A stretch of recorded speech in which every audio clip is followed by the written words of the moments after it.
Hello there everybody, I'm Mr. Game Pie. This is Let's Play Crash Purple and Spyro Orange Part 8. We're coming near the end, guys. Only a couple more episodes to go. Today we're going to be doing the mini-games of the fourth world for each of the characters. Crash and Spyro are in each other's worlds this time, so they'll be facing some interesting mini-games that don't really have anything to do with each other's worlds, actually. Except for maybe this one. You see, we're starting off today with a sheep shooting minigame. Of course, I've mentioned the ties with Spyro in this kind of minigame before, but yeah, it's another sheep shooting minigame. I remember I did lose a couple times on this one. I don't actually remember why, though, because in both the Let's Play here and in practice, I got through it on my first try, and it's not that hard. You just gotta have at least minor reaction skills. Alright, let's take a flashback back to Spyro's first world, because this was the first minigame that you can play in his first world. You know, it's like the first one you run into, it's the first one you're supposed to play. And so here we have the first minigame of Crash's world as Spyro, and it's this minigame again. So that's a thing. Alright. This isn't exactly a common minigame either. It's only appeared. I think this might be just the second time that it's appeared, actually. And yeah, the cannon. I don't think I ever mentioned how to aim the cannon. You see, you press the A button to jump, and you press the B button to fire. But how long you hold the B button down determines how far it goes. So you see, you can shoot really far, or you can shoot shots that don't go very far at all. Like that one, except it still missed the explosive, because those things are impossible to hit. Yeah, at the easiest level, those little mines on the ground don't ever appear. But of course, to get to the final world, you're going to have to do the hardest version of our minigame, and we're coming close to the time whenever you need to do that. By the end of this episode, we'll be there. But yeah, otherwise, this minigame, it's just sort of annoying. It's not really that difficult. Got lots of mines on the ground, got these little grass and stuff that come out of the ground to try to poke you. But as long as you got some good jumping skills, it won't be too bad. Alright, now here we have another jetpack minigame. This time, instead of just having the ceiling and floors kill you because they kill you, they decided to put spikes there as well. Because overkill, I guess. There are also spikes coming out of the walls in this area, like the background wall. Just be careful with that too, you don't want to run into any of those. They're going to make you do some pretty extreme movements, going down quickly and up quickly at various points. And if you want to get all the boxes, you're going to have to be pretty darn accurate with this jetpack here. Including going through some narrow hallways like that one. But yeah, there aren't really any nitro boxes here anymore. So it's a good thing that they figured out that those were pointless.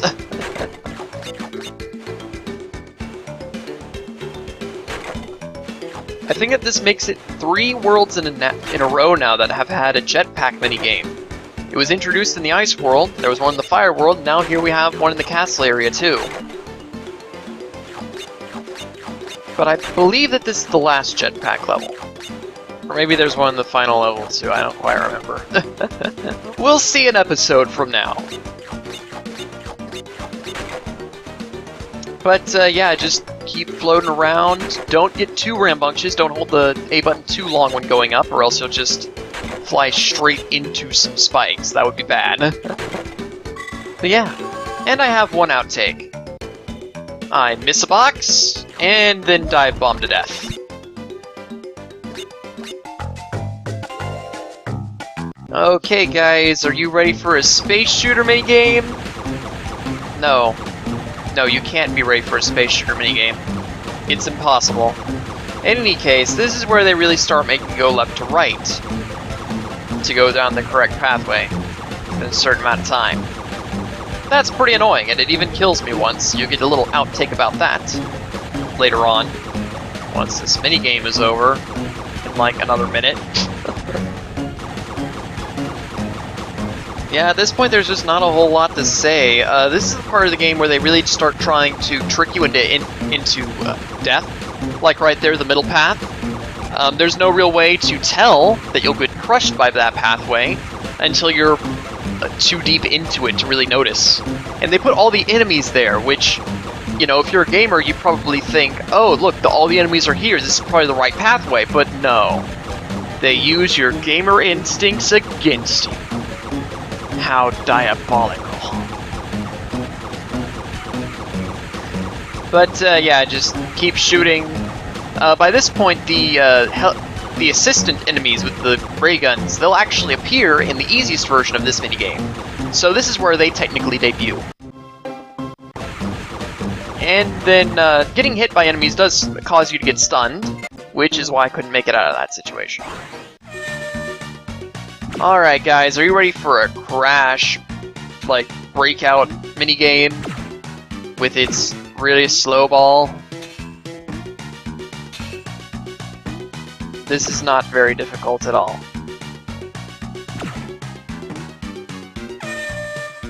Actually, looking back at the footage, I think that Crash's ball here might even go slower than Spyro's easiest level of difficulty. It's almost difficult because you have to wait so much. But don't get too hasty with it, just be a little bit patient, and you'll be fine. The speed of the ball is at a good one, so it's not like gonna bounce all over the place, glitch out on you like Spyro's ball will. Also, it feels like the enemies are a little bit less lenient with the ball going through them instead of bouncing off of them, off their sides. Oh boy, guys, it's the hardest version of this minigame yet. Look at how difficult it is. So difficult. Wow. Look at all that toughness. Whoa. That minigame is never hard. Alright, so here we have the second Bat minigame. This one is actually quite a bit more difficult than the previous one, as I mentioned last time that we were in a minigame section. This minigame can eventually become one of the hardest minigame types in either game, really. And we're going to be seeing that here in a little bit, because there are a ton of outtakes for you guys. I don't believe there are any Aku Aku boxes in this minigame here, so if you get hit, you got to do it perfectly from there on out. And with the spikes that come out of the background, and the spikes that come out of the floor, and the spikes that are just everywhere, and then there's the enemies, it's very easy to get hit, and get comboed by these things. And it's bad. Also, they have a goat up there for some reason. That's an enemy, but you don't need to fight it. At all. In fact, the correct pathway is the bottom one, since that's where the nitro boxes are. And keep in mind, you do have to manually destroy the nitro boxes in this scenario, because, well, you can destroy them. And if you can destroy nitro boxes without getting hit, then that means that there's no, like, nitro detonator at the end of the level. But yeah, remember that you do have your bombs. They are particularly useful in this version of the minigame, but they do have their moments. As you can see, you can also charge your attacks, but that doesn't help you against spikes. And quite frankly, I'm just being ridiculous in some of these places, getting crushed against the wall, because I didn't get past a spike fast enough. And then I went too fast, and ran into spikes that were retracting. Alright, here we have Spyro's minigame. There are no blue enemies in this first level here, so you're not really gonna get an extra ball there. And that's kind of a thing. We have these green Riptocs, and then we'll have the assistant enemies. They behave exactly the same. As far as I understand, there's no difference between them. Of course, we have the blue Riptocs and the orange Riptocs. Those guys are different because they have shields, or they can generate more balls for you to use. And this last room can go very well or very badly. Like that. That was very bad. And then the last mini outtake for this one.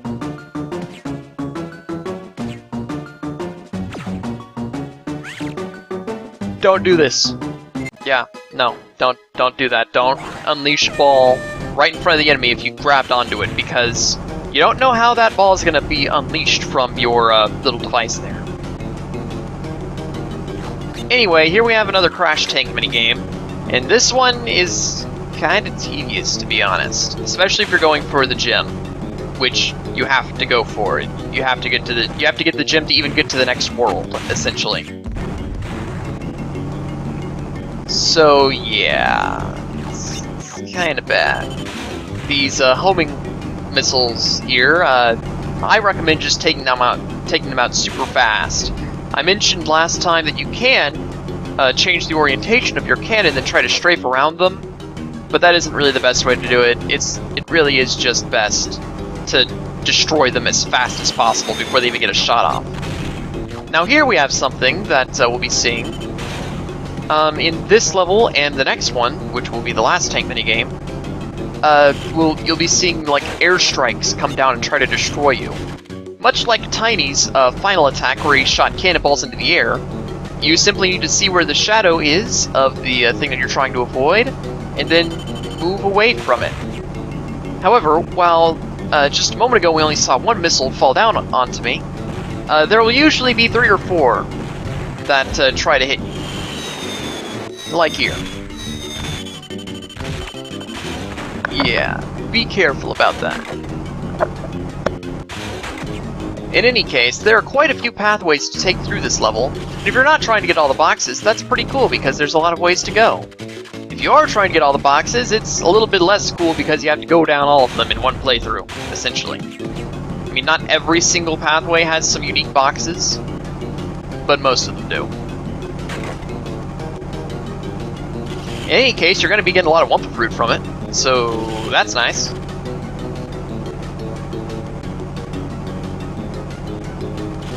It would still be easier to grind in one of the bonus games, though. There are no Aku Aku boxes in this level, of course, so be careful about that, because you're not getting any health if you lose it.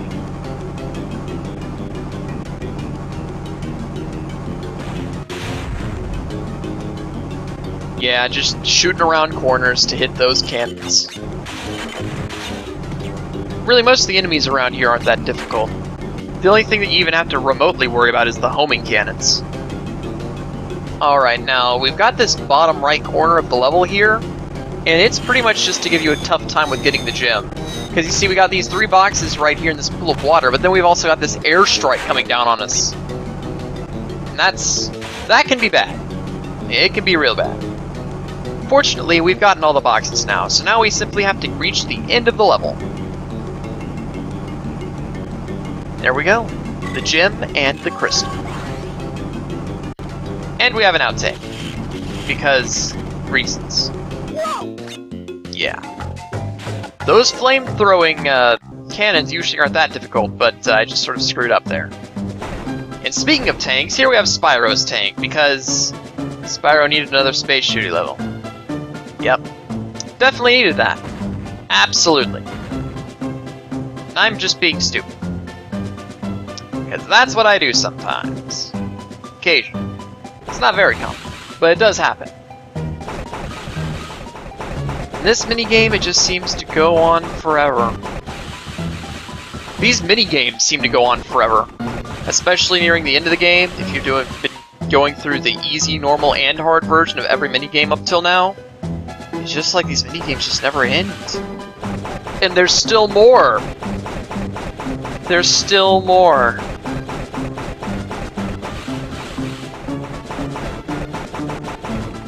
But yeah, I guess I should bring this up. In the final world, you can get you can get gems, and you can do multiple difficulties for all the minigames.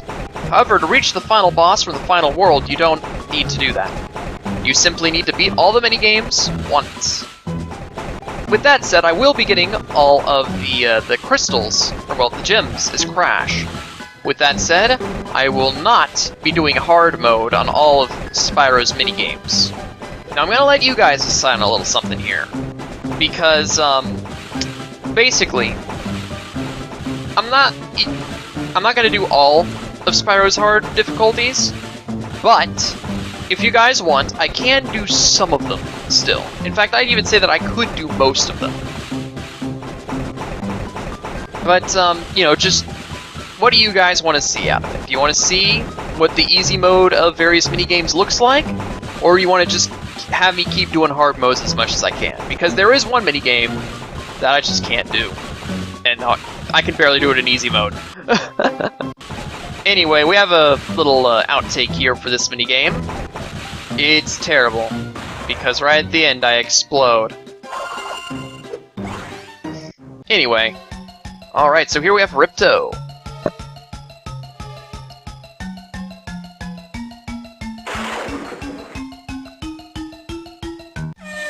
Alright, Crash is fighting Ripto on the bat. And what you want to do here is you want to shoot that little thing. He sends these little bat-like creatures at you. And the one that isn't transparent is the one that you need to shoot to bring down his force field. If you shoot one of the ones that are transparent, then they'll fire off these little energy balls at you. Oh, and then Gulp here is going to help out his master. If you stay at the back, the energy beams from the floor won't be able to hurt you.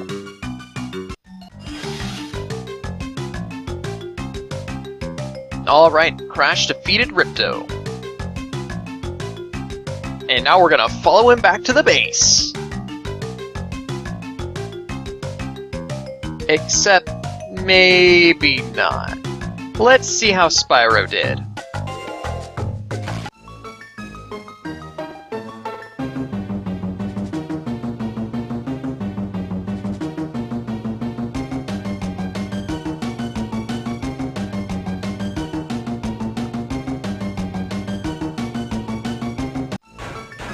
Alright, Spyro fights Cortex in his little magnet tank here.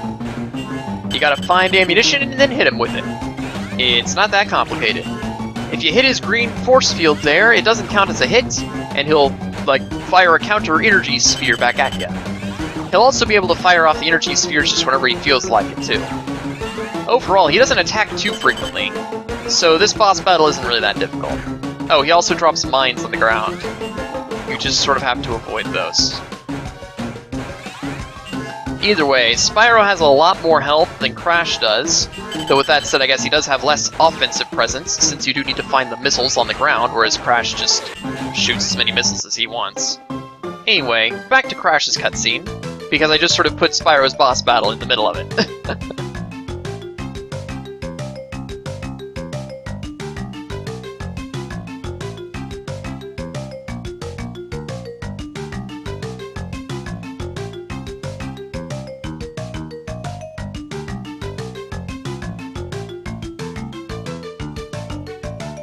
So yeah, this is the part where you need the gems, and you need to beat all the hard versions of the minigames to move on to space! And now here we have Spyro's cutscene after defeating Cortex. I kind of consider this to be happening after Coco's scene there. Like, you know, the professor's prepping them to go into space or something.